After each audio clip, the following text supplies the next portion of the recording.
Hey there, restaurant pros. I've got a serious discussion for you. I know you're out there searching for restaurant management tips for when to fire a manager. That's a pretty serious discussion. So in this tip, I'm really going to understand that you're under stress right now. If you're searching for when to fire a manager, you're trying to contemplate something big. You might be looking for permission to actually fire that manager. You might actually be torn between letting that manager go, right? Knowing when to actually let them go and going, oh my gosh, when am I going to find the time to take over the responsibilities and or their shifts? It's a serious discussion. So what I want to do is teach you the key to knowing when it's time to pull the trigger and why I believe it's better to be short-staffed than have the wrong people on your team. Hey, if you like tips like this, make sure you hit the like button, the subscribe button, and the bell so you're notified when my next tips come out.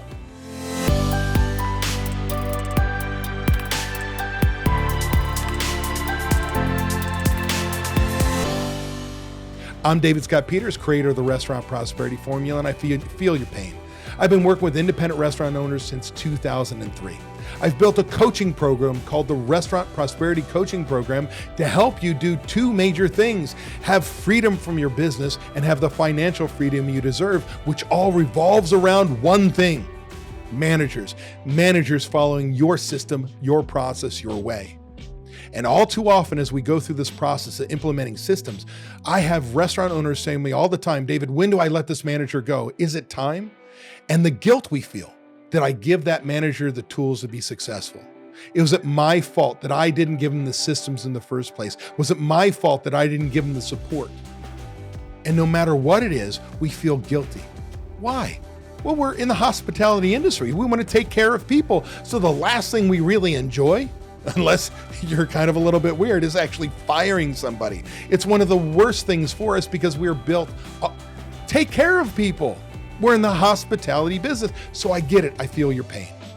So what I teach my members is something I call the 3-strike approach to management. It's literally your recipe for understanding when it's time to pull the trigger, when that manager should go.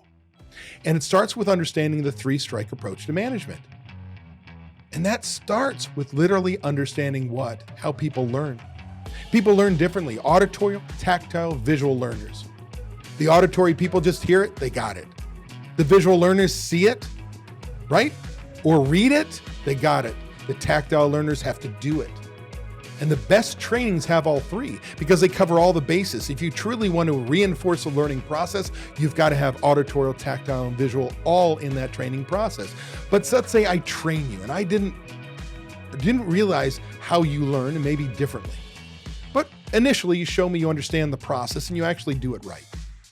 And then I come around the corner a month later and you're doing it wrong. And I'm like, you know better. I taught you. I saw you.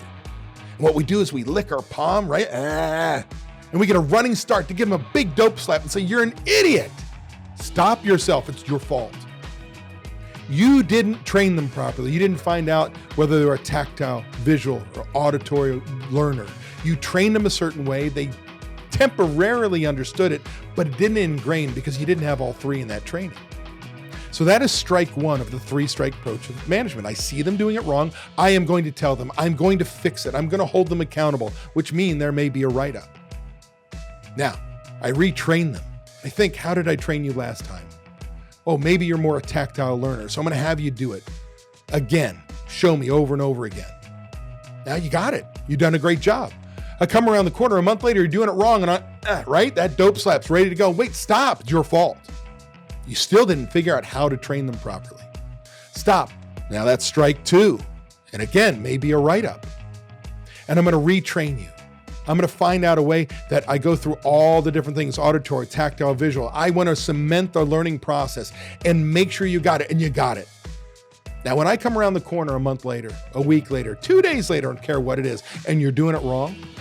Now, whether it's upon the 3rd or 4th strike, depending on what your disciplinary program is, like 3 strikes, you're out, or 3 strikes, the next one you're out, don't care, as long as you're consistent. Once I've reached that 3 strikes, the 4th, if that's your plan, I've reached something called don't know versus don't care. Don't know is my fault as a trainer. Don't care is the manager's fault. right? If I keep going through the process of training you, coaching you, making sure you understand, and you keep demonstrating you understand what the job is, how to do it, how well it should be done, more importantly, why you win, but you don't do it, there's a door. Don't let it hit in the ass on the way out. I'm telling you right now, you will not be on my team. But notice I didn't just pull the trigger and say, you're an idiot, you're out. I coached, I trained, I held them accountable. I did everything I could as a coach to expect more out of them, drive them to be better, and give them the tools to be successful. That's critical. The last thing you've got to do is, when we sit there and say, okay, I'm gonna start to put this system in place, this 3 strikes approach, to find out when I get to don't know versus don't care, whether that takes 1 week, 3 weeks, a year, doesn't matter. I get to that 4th or 3rd strike. The truth is this: you've always got to have a trained replacement, right? You've got to have a system in place that I may have 1, 2 salaried managers, the rest might be hourly. Because why? Whether they're hourly managers, I call an MIT manager in training, you call an hourly supervisor, lead, I don't care what you call them. They are taught to open and close a restaurant, to follow checklists, to make sure the money gets to the bank, that the guest is taken care of, how to comp things and so on. They run shifts, right? They babysit shifts. They're entry-level management. But the truth is, when I pull the trigger on that manager that needs to go, I've got trained replacements that just keep cycling in because they've all been trained on my system, my process, my way. And as I hold that one person accountable, everybody sees that, they're going to stay in line. See, look, I get it. You want to have these people work for you. You want to make sure it works for you. But the truth of the matter is, if they don't fit, if they choose not to do the work, then they are slowing you down. They're costing you more money and more headaches. Think about it. If you reach your back dock, the door, and your hand is about to hit that knob to open it up, and you've got to go, because you're so upset with your management team or a certain manager, and you don't want to have conflict, and you're not reaching your financial goals, you're not being able to leave your restaurant, then they need to go because they're sabotaging your success. But as long as you follow the 3 strikes, as long as you give them the training and support to be successful, done everything in your power to never let them fail, but they choose to fail, then it's an easy decision, especially when we have trained replacements to follow behind them. For more help with your restaurant manager challenges, sign up for my free webinar. The link is in the description below, The Secret to Building an Accountable Management Team.